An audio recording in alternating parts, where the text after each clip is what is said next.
હવે કર્મચારીઓ અને અધિકારીઓ જે છે તેમની માનસિકતા ભાંગી પાડી છે। તેઓએ સ્પષ્ટ સૂચન આપ્યું છે કે હવે સરકારી અધિકારીઓએ સમયસર ઓફિસે પહોંચવું પડશે। જો તેઓ વહેલા જશે કે મોડા પહોંચશે તો તેઓએ કાયદેસર કાર્યવાહીનો સામનો કરવો પડશે। ઓફિસ આવવાના ટાઈમમાં 15 મિનિટથી વધારે સમયની છૂટછાટ ચલાવી નહીં લેવાય।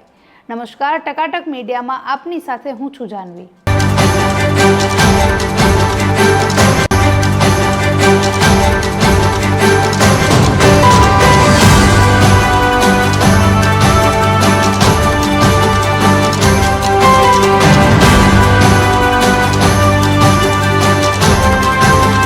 દેશમાં મોડા પહોંચતા સરકારી કર્મચારીઓ માટે હવે ચિંતા વધી ગઈ છે।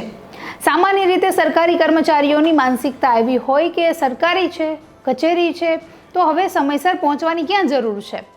સરકારી નોકરીઓ લગભગ લોકો એટલા માટે જ કરતા હોય છે કારણ કે ઘણી બધી છૂટછાટ મળે છે, ઘણા બધા લાભો મળે છે।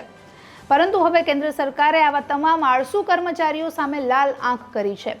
કડક શબ્દોમાં સૂચન આપવામાં આવ્યું છે કે જે સરકારી કર્મચારી અને અધિકારીઓ માટે પણ આ જ નિયમો લાગુ પાડવામાં આવ્યા છે। 15 મિનિટથી મોડા ઓફિસ પહોંચશે તો તે દિવસ માટે હાફ ડે કાઉન્ટ થશે।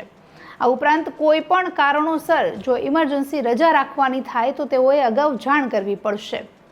કોરોના પહેલાં જ્યારે બાયોમેટ્રિક સિસ્ટમનો પણ ઉપયોગ કરવામાં આવતો હતો અને તેઓની હાજરીની નોંધ લેવામાં આવતી હતી, પણ કોરોના સમયથી આ બાયોમેટ્રિક સિસ્ટમ છે, બાયોમેટ્રિક અટેન્ડન્સ છે, તેને પણ બંધ કરી દેવામાં આવી છે અને હવે ફરીથી તે શરૂ કરવામાં આવશે। તો આવી રીતે હવે જેટલા પણ સરકારી કર્મચારીઓ અને અધિકારીઓ જેમના સમય કરતાં મોડા આવે છે ને વહેલા જતા રહે છે, તેવા દરેક લોકોએ હવે સમયસર પહોંચવું પડશે। સરકારી કામોથી જે સામાન્ય લોકો છે તે પણ ખૂબ જ પરેશાન થઈ જતા, કારણ કે મોટી લાઈનોમાં ઊભા રહેવાથી, વારંવાર ધક્કા ખાવાથી પણ અને ઘણી વખત તો લાંચ રિશ્વત આપવાથી પણ જે સરકારી કામો પતતા ન હતા, કારણ કે કચેરીમાં જઈએ તો કોઈ અધિકારી કે કર્મચારી હાજર જ ના હોય।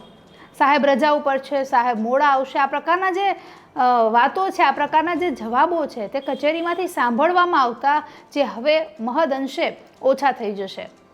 કેન્દ્ર સરકારે જે નિયમ બનાવ્યો છે જે ખરેખર સરકારી કર્મચારીઓ માટે તો થોડો આકરો લાગશે, કારણ કે તે લોકોને આદત ન હોય, પણ સામાન્ય પ્રજાજનો માટે ખરેખર ખૂબ જ સારો નિર્ણય સાબિત થઈને રહેશે। નમસ્કાર।